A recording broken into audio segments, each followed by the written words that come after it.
Assalamualaikum warahmatullahi wabarakatuh. Apa kabar anak-anak? Semoga kalian semua dalam keadaan sehat walafiat dan selalu ada dalam lindungan Allah Subhanahu wa taala.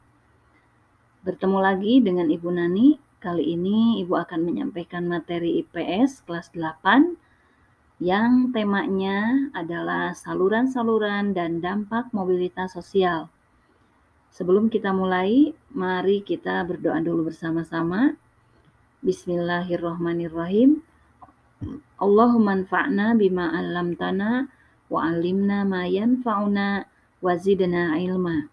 Amin ya rabbal alamin.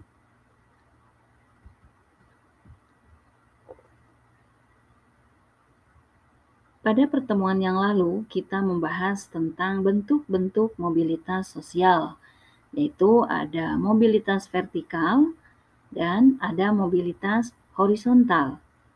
Nah, bagaimana cara agar mobilitas sosial itu terjadi?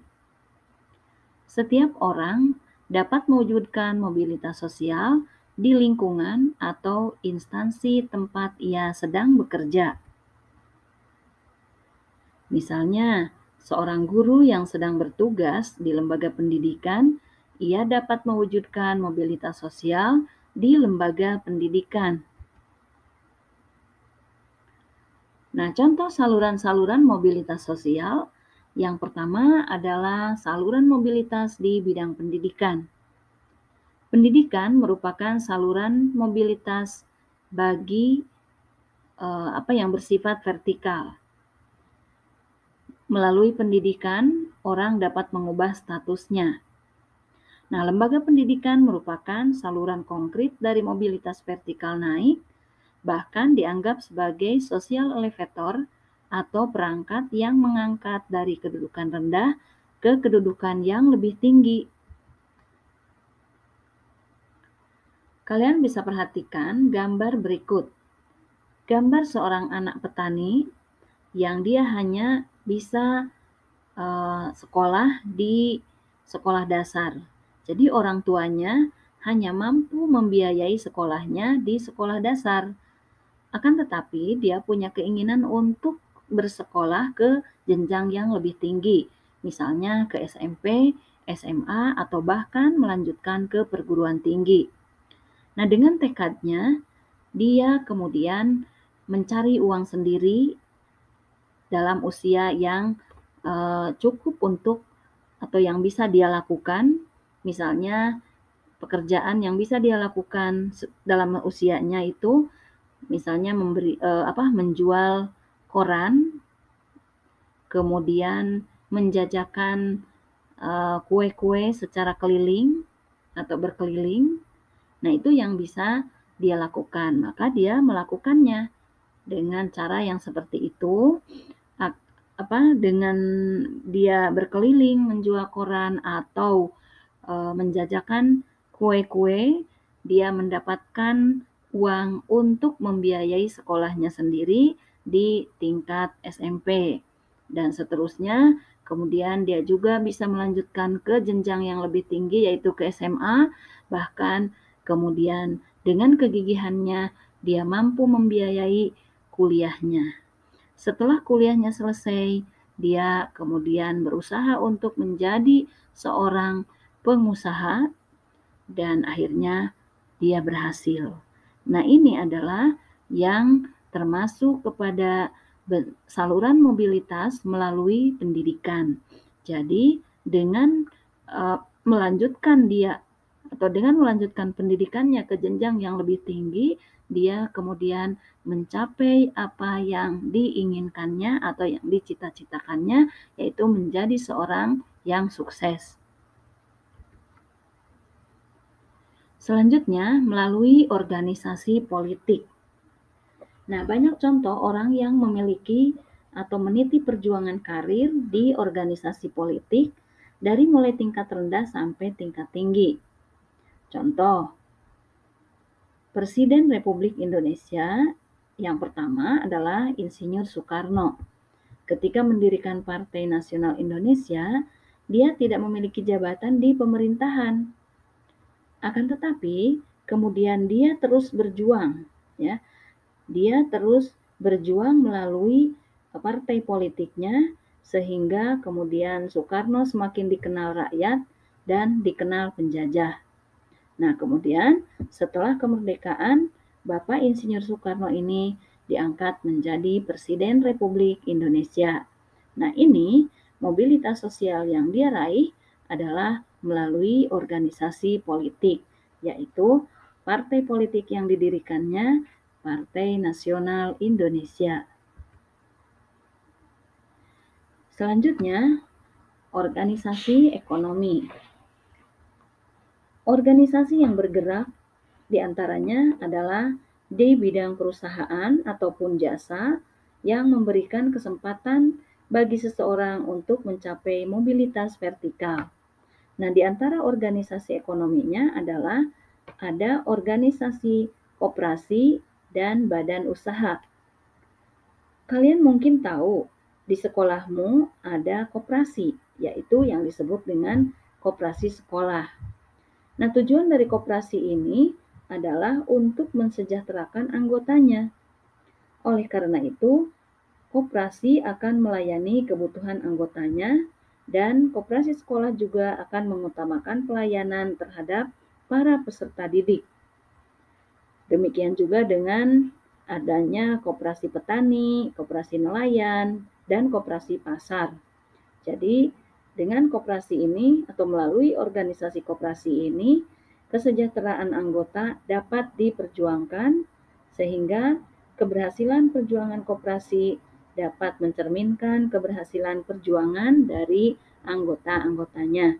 Nah, begitu juga dengan organisasi yang merupakan badan usaha, yaitu badan usaha milik swasta ataupun badan usaha milik negara. Selanjutnya, melalui organisasi profesi.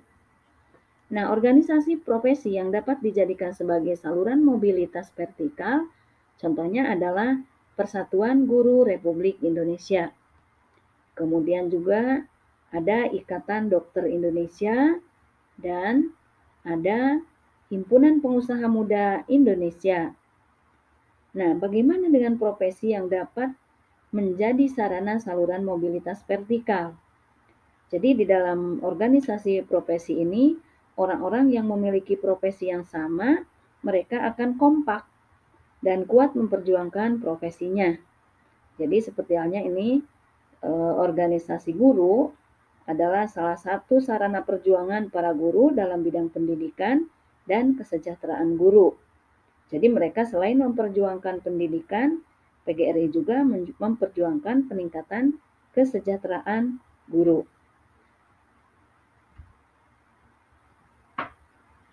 Begitu juga dengan organisasi profesi yang lain seperti Ikatan Dokter Indonesia. Ya, mereka semuanya berjuang bersama-sama untuk meraih kesejahteraan, baik itu kesejahteraan untuk para dokternya itu sendiri dan juga melayani masyarakat yang membutuhkan bantuan di bidang kedokteran.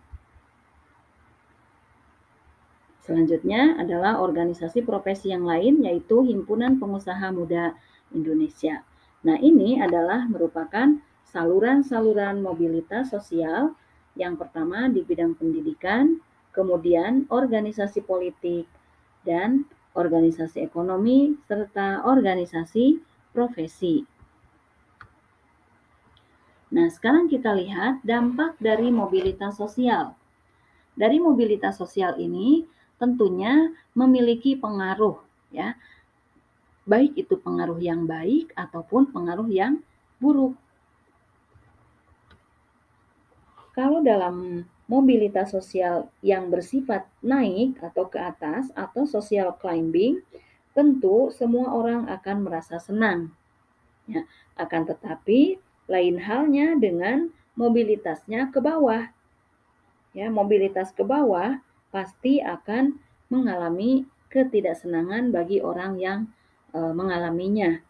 Nah, jadi di sini pastinya bahwa mobilitas sosial ini memiliki dampak positif dan dampak negatif. Nah, kita lihat dampak positif dari mobilitas sosial. Yang pertama adalah mendorong seseorang untuk lebih maju. Jadi dengan terbukanya kesempatan untuk pindah dari strata yang satu ke strata yang lain, menimbulkan motivasi yang tinggi pada diri seseorang untuk maju di berbagai bidang. Jadi, kalian bisa membedakan kondisi Indonesia sebelum dan sesudah kemerdekaan.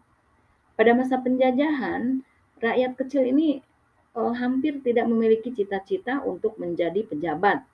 Ya, karena apa? Karena tidak punya kesempatan untuk itu. Akan tetapi pada saat sekarang, setelah kemerdekaan, banyak sekali rakyat kecil yang kemudian berhasil menjadi pemimpin di berbagai bidang, apakah itu di bidang swasta ataupun di pemerintahan. Selanjutnya, mempercepat tingkat perubahan sosial. Nah, dengan adanya mobilitas sosial ini akan lebih mempercepat tingkat perubahan sosial masyarakat ke arah yang lebih baik. Contoh, Indonesia sedang mengalami perubahan dari masa agraris ke masyarakat industri. Nah, perubahan ini akan lebih cepat lebih cepat terjadi jika didukung oleh apa? Oleh sumber daya manusia yang berkualitas. Nah, artinya di sini bahwa kita sebagai masyarakat harus meningkatkan kualitas pendidikan kita yang tadinya hanya lulus SD, lalu lanjutkan ke SMP, SMA, bahkan sampai ke perguruan tinggi, sehingga kita menjadi manusia yang berkualitas, yang dapat mempercepat tingkat perubahan sosial. Kemudian, yang ketiga adalah meningkatkan integrasi sosial. Nah, terjadinya mobilitas sosial dalam masyarakat dapat meningkatkan integrasi sosial.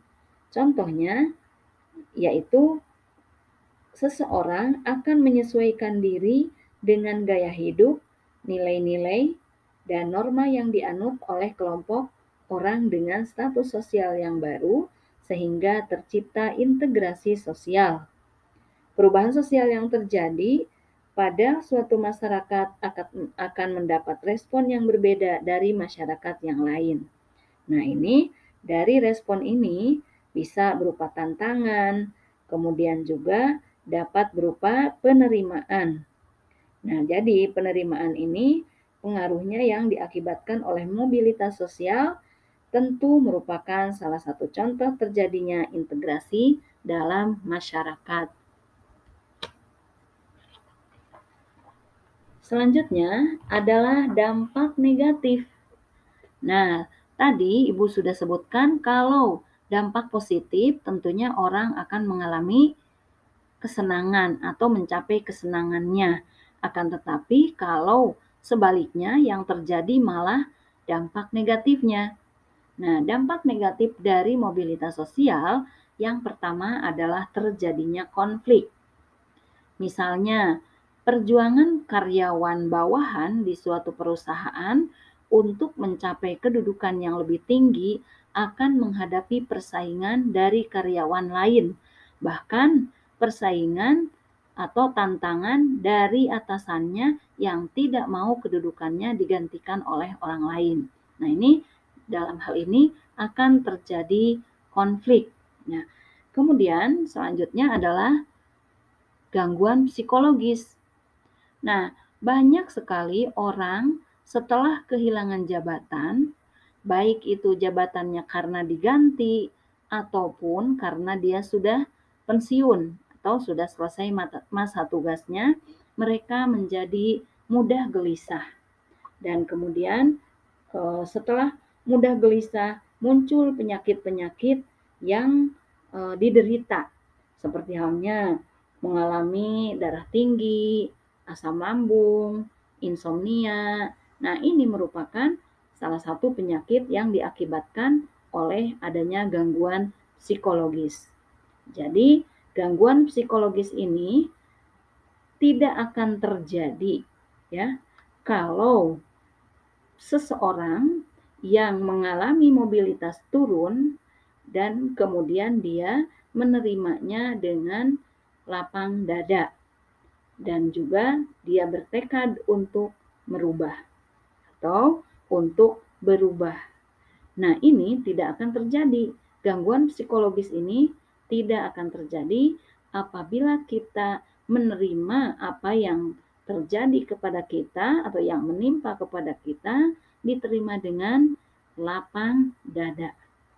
Nah, itulah yang harus kita lakukan apabila kita mengalami mobilitas turun. Ya.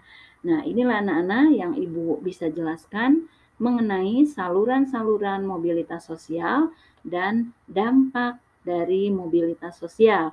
Jadi, dampak dari mobilitas sosial ini ada dampak positif dan ada dampak negatif. Adapun dampak positifnya adalah mendorong seseorang untuk lebih maju, mempercepat tingkat perubahan sosial, meningkatkan integrasi sosial. Sedangkan dampak negatifnya adalah terjadi konflik dan psikologis. Mudah-mudahan apa yang Ibu jelaskan bisa dipahami dan mari kita tutup pembelajaran dengan mengucapkan alhamdulillahirabbil alamin. Wassalamualaikum warahmatullahi wabarakatuh.